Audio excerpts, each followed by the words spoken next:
मियरता ने अपने बॉयफ्रेंड पर बिलीव किया पर उसे ड्रग ओवरडोज हो जाता है। जिन चीज़ों के बारे में उसे पता भी नहीं था वो सारी चीज़ें उसे हंट करने लग गई। बॉयफ्रेंड का खुद का एक अलग सीक्रेट था जो मियरता को हिलाकर छोड़ेगा।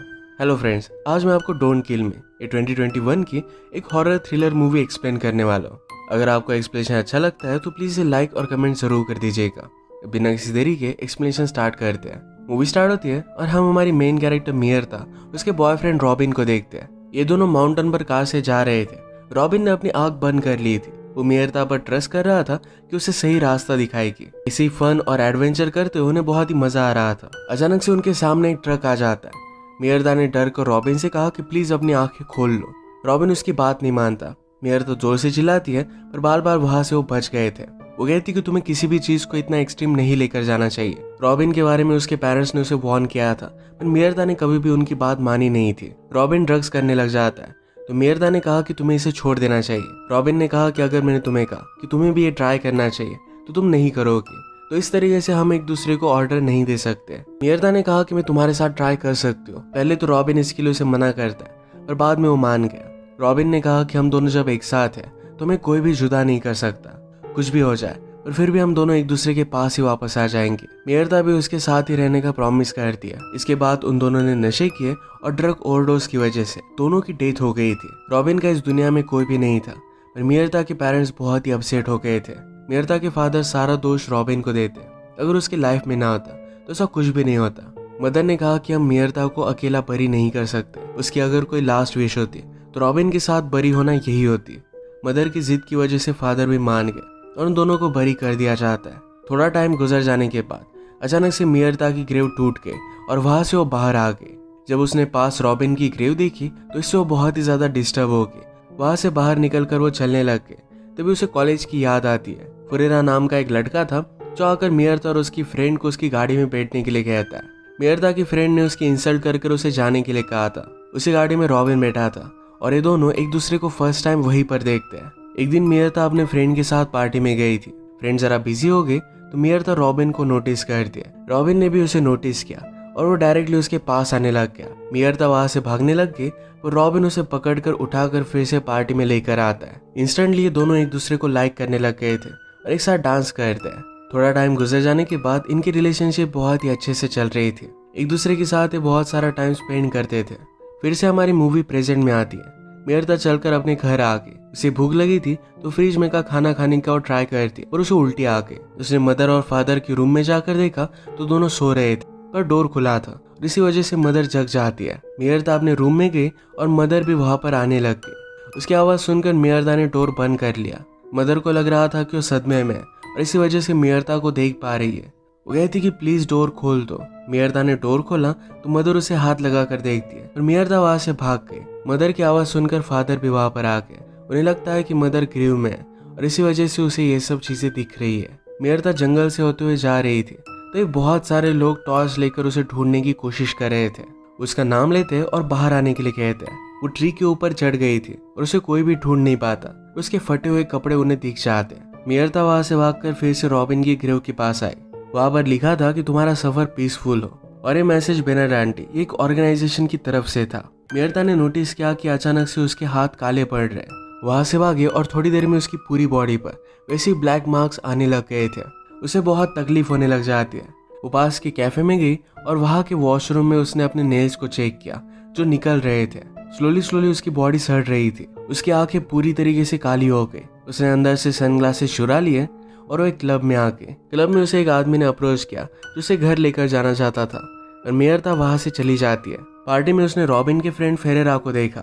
उसे पहचान लेता और उसे बचने के लिए फिर से उसी आदमी के पास वो वापस आ जाती है। वो आदमी कहता है कि चलो यहाँ से हम बाहर चलते हैं। पैरेलल में हम देखते हैं कि मियरता की मदर उसका ही नाम ले रही थी। उनके घर पर उनसे कोई मिलने के लिए आता है जिसका नाम था फेब्रासियो। उसने फादर से कहा कि मैं आपकी डॉटर से मिलना चाहता हूँ। वो अपने आप को इंट्रोड्यूस करवाते हुए कहता है कि मेरी ऑर्गेनाइजेशन का नाम है बेनाडांटे। हम सदियों से ह्यूमंस को प्रोटेक्ट करते आ रहे हैं। मरने के बाद जो लोग वापस आते हैं हम उन्हें हंट करते हैं। तुम्हारी बेटी भी मरने के बाद वापस आ चुकी है। फादर को पुलिस ने कहा था कि मियरता की ग्रेव को किसी ने लूट लिया है और इसी बात पर वो बिलीव करते थे। फेब्रासियो से कहता है कि मियरता तुमसे मिलने के लिए वापस आएगी पर वो तुम्हारी डॉटर नहीं रहेगी, पूरी तरीके से बदल चुकी है। फादर इन सब बातों से बहुत गुस्सा हो जाते हैं और उसे बाहर निकाल देते हैं। क्लब का आदमी मियरता को सुनसान सी जगह पर लेकर आता है। मियरता को वहां से जाना था, उस आदमी ने उसे ड्रग्स ऑफर किया, पर मियरता उसकी बात नहीं मानती। उसे बहुत सारे पैसे दिखाता है। मियरता के फिर भी ना मानने के बाद उसे जबरदस्ती करने लग गया। मियरता की आंखें फिर से काली हो गई और उस पर वो अटैक कर देती है। उस आदमी का खून पीने के बाद वो फिर से नॉर्मल हो गई, उसकी आंखें ठीक हो गई और स्किन भी नॉर्मल हो जाती है। मियरता को फिर से रॉबिन की याद आती है। रॉबिन ने कहा था कि तुम्हें कभी भी किसी से डरना नहीं चाहिए, तुम इस वर्ल्ड में विक्टिम नहीं रह सकते, वरना लोग तुमसे सब कुछ छीन लेंगे। मियरता ने कैफे में से एक आदमी का फोन चुरा लिया और अपने फादर को कॉल करने का वो ट्राई करती है। उसे उनसे बात करने का करेज हो नहीं पाता। मियरता अपने कॉलेज के लिए अलग जगह पर रहती थी, वहां पर वो वापस आके घर की काउच देखने के बाद उसे फिर से रॉबिन की याद आती है। रॉबिन ने उसे कहा कि मुझ पर ट्रस्ट करो और हम दोनों कभी भी एक दूसरे से जुदा नहीं होंगे। मियरता ने कहा कि इन सब बातों की वजह से मुझे तुमसे प्यार होने लग गया है। इसके बाद वो दोनों इंटीमेट हो गए थे।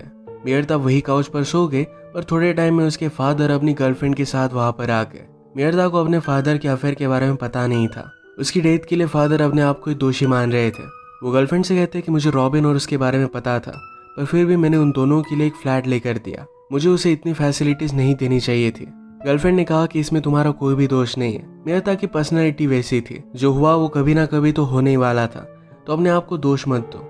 वो दोनों इंटीमेट होने लग गए थे, पर फादर इसके लिए मना करते हैं।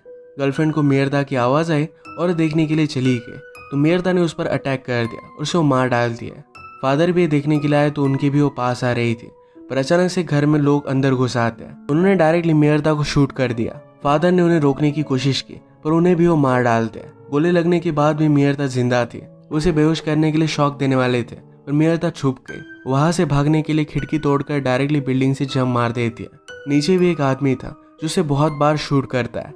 मियरता को लेने के लिए बाइक पर कोई आ गया। वो कहती कि मैं तुम्हें हेल्प करना चाहती हूँ। जल्दी से वहां से उसे लेकर जाती है। एक मॉडल पर आकर मियरता की गोली निकालने के लिए उसने उसे हेल्प की। मियरता ने कहा कि ऑलरेडी मेरी डेथ हो चुकी है, फिर भी वो लोग मेरे पीछे क्यों है। उस दूसरी लड़की के कैरेक्टर को मूवी में नाम नहीं दिया गया। स्टेला कहती को बेनाडांटी है, एक ऐसी ऑर्गेनाइजेशन है जो हमेशा ह्यूमंस को प्रोटेक्ट करते हैं। इस सदियों से ये काम करते आ रहे हैं। पहले वो विचेस, वैम्पायर, इन सब लोगों को हंट करते थे, उनमें हम भी थे। अब बाकी कोई बचा नहीं तो हम लोगों को ही हंट करते हैं। उनके पास बहुत सारे पैसे हैं, पूरे वर्ल्ड में उनके ब्रांचेस हैं। अगर उन्हें कोई काम करता हुआ देख लेता है तो उसे भी वो मार डालते हैं। मियरता ने पूछा कि ऐसा हुआ कैसे। स्टेला कहती कि जब किसी की भी वायलेंट डेथ होती है तो कभी कभी वो वापस आ जाते हैं। वो भी मियरता की जैसे ही थी।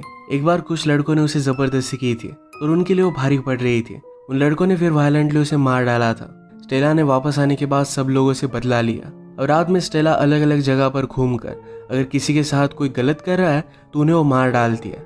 इससे उसकी भूख भी खत्म हो जाती है और किसी के साथ कुछ भी बुरा नहीं होता।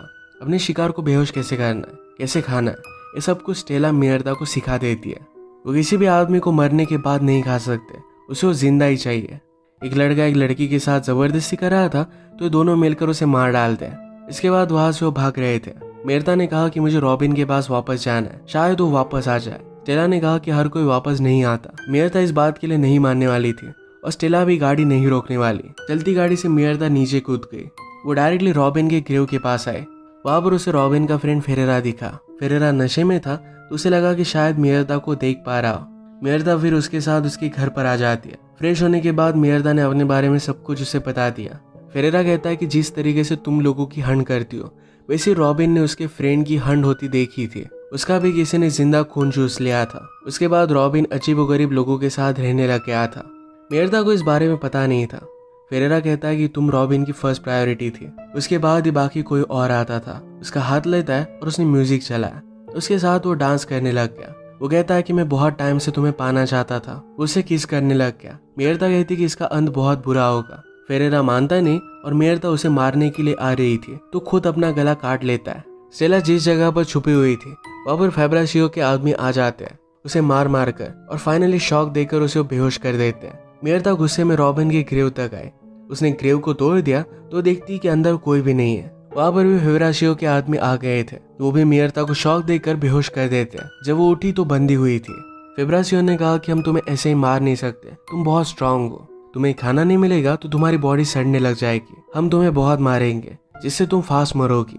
तुम जैसे लोगों ने हमें बहुत तकलीफ दी है, पर तुम्हारे जैसा एक आदमी अब हमारे पास है। दूसरे रूम में से रॉबिन बाहर आता है। उसने मियर्ता को अनलॉक किया और अपने साथ वो लेकर गया। वो दोनों फिर इंटीमेट हो जाते हैं। रॉबिन कहता है कि एक ज़ॉम्बी ने मेरे फ्रेंड को मार दिया था, पर तब मैं कुछ कर नहीं पाया। फैब्रासियो ने मुझे एक गोल दिया, वो तब से उनके लिए काम करता था। वो कहता है कि जब मैं तुमसे मिला तो मेरी लाइफ की तुम सबसे ब्यूटीफुल चीज़ थी, मैं कभी भी तुम्हें खोना नहीं चाहता था। मियर्ता समझ जाती है कि उस दिन जब रॉबिन ने उसे ड्रग्स दिए थे, उसे पता था कि उन्हें ओवरडोज होगा और मरने के बाद वो वापस आ जाएंगे। ये रियलाइज करने के बाद उसे बहुत बुरा लगता है। वहां से बाहर निकली तो स्टेला की चीखें उसे सुनाई देती है। वो आकर फैब्रासियो को मार देती है। स्टेला को जब वो लेकर जा रही थी तो एक आदमी उसे बहुत मारता है। वो जमीन पर थी और उस आदमी के पैर को उसने काट लिया। एक आदमी डंडा लेकर उसके पीछे आया, दूसरी का डंडा लेकर उसे वो मार डालती है।